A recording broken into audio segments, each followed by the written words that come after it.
Welcome back to our discussion of Tiziano and Venetian art. I'm Dr. Megan Lorraine Debin, and I'm an art historian, and this is Art Trippin Lecture Series.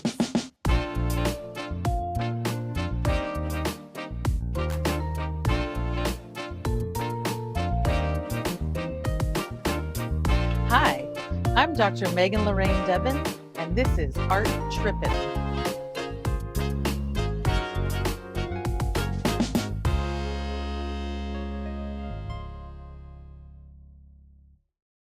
Now, I want to talk about the Venus of Urbino, but first, let's look at what comes before this. Let's look at Tiziano's Bacchanal of the Andrians from about 1520.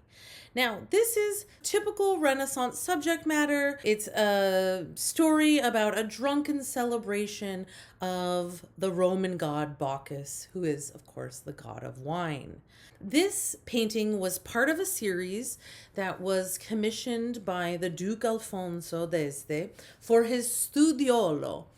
What is a studiolo? A studiolo is a Renaissance era space in a wealthy elite residence where the owner would meet with his wealthy friends, where he might have a library or an art collection. It's kind of like, a place where they'd sit around smoking cigars and talk and shop.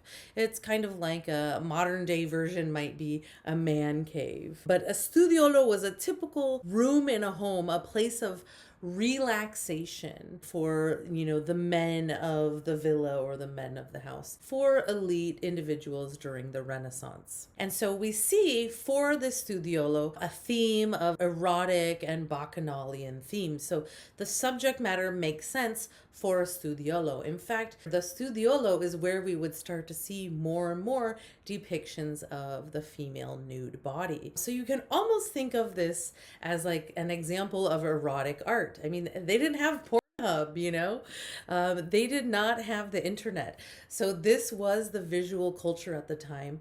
And in many cases, it starts to feel like, especially if you look at this painting by Tiziano, that these paintings are really about looking at the female nude. So we see these figures, these sort of drunken figures playing music and dancing around. And, we kind of see this alternating light and dark with the shadowing, which creates this sense of movement, along with the arms reaching across, creating these diagonal lines, again creating a sense of movement in the painting, which Tiziano is known for. But let's look to the foreground, and of course we see this very dramatic pose of this woman lying completely nude with her arm back and her head back, perhaps in ecstasy. And, we're really meant to observe this very sensual depiction of the female nude. So if you compare this to earlier examples of the female nude, we might look at this next to Botticelli's Birth of Venus from the early Renaissance and see that both of these are examples of secular art. Both of these are sort of vaguely referencing classical Greek and Roman mythology. But in the image by Botticelli, we see a bit of sort of restraint and almost some sort of intellectualizing, despite the fact that we are enjoying looking at the female nude figure. But Tiziano's painting of this Bacchanalian festival, this celebration of the god of wine, is frankly more sensual and more erotic. And we see this theme of eroticism really rising to the forefront in the work of Tiziano. Now, if you look closely at this image, some scholars think that this woman who's lying here nude is actually a portrait of Tiziano's lover, Violetta. So that tradition of depicting the reclining female nude was really developed and elaborated by Tiziano and Giorgione in 16th century Venetian art. And we see its influence throughout art history. All we need to look to is, for example, Manet's Olympia from the 19th century to see that this tradition lasts for hundreds of years. We will talk about Manet's Olympia in a future video. But for now, let's turn to Tiziano's Venus of Urbino from about 1538. This painting depicts The female nude, again, reclining on a bed. In this case, perhaps the depiction of Venus. Remember that they're using this metaphor of the goddess of love so as to sort of separate idealized sexuality from sort of the reality of people's lived sexual experiences. So this is more an idea or an ideal that, again, in this case, women and the new brides are expected to live up to. This is commissioned by the Duke of Urbino, inspired by Giorgione's Sleeping Venus, and it's another wedding gift. This is a wedding gift for a new bride. And so this is this depiction of Venus, perhaps. It's a woman lying here nude, holding some red roses and some myrtle, and these are attributes of Venus. So this is why we call this the Venus of Urbino. It might not actually be Venus, but she is lying on this bed in a contemporary aristocratic house, which is perhaps the same kind of room that this new bride would be entering into this house. And you can see at her feet a little puppy dog.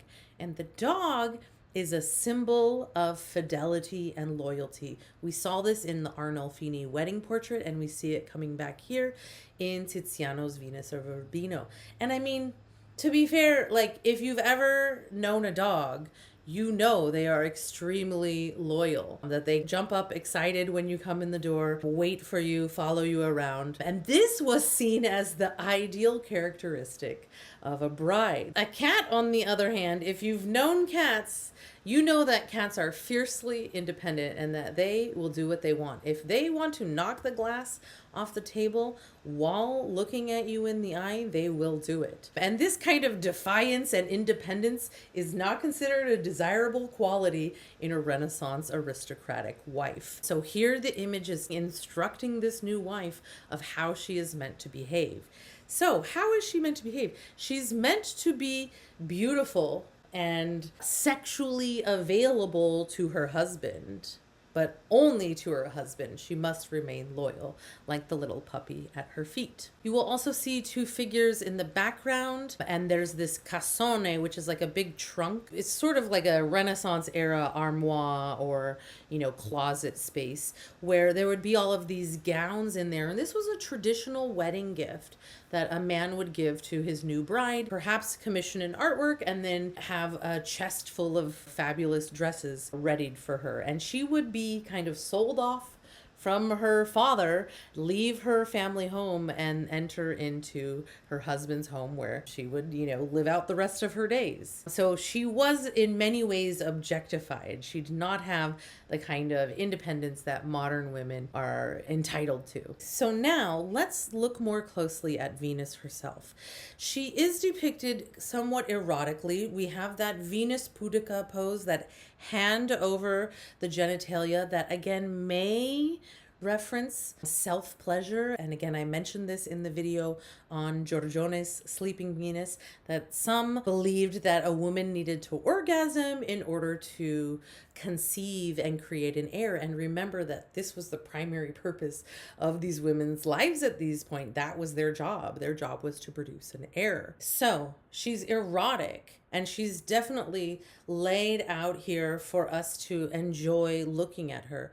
And she's also looking out to the viewer in this kind of coy, playful, direct, and very alluring gaze. So it's a very sensual depiction of the female nude. But just remember that the woman is expected to be this way only with her husband. The husbands are not held to the same standard. There's no expectation of physical sexual loyalty on the part of the grooms. Only the brides are meant to follow these strict rules. And of course, so this represents this disparity at the time. But really what we are seeing from the Sleeping Venus by Giorgione to Tiziano's Venus of Urbino, that the female nude has been laid out for the consumption of the male gaze. And this is a trope that we will see in art history for hundreds of years. So these Venetian artists are laying that foundation. As we wrap this up, I want you to think about how contemporary women are depicted. And you can see from what we've talked about so far that women are really depicted in these very strict roles in Italian Renaissance society. Either, you know, this kind of Madonna, this mother of Jesus holding this baby, or as this erotic object. So they have really strict gender roles that are expected of the Renaissance woman. And how does this relate to how women are depicted today?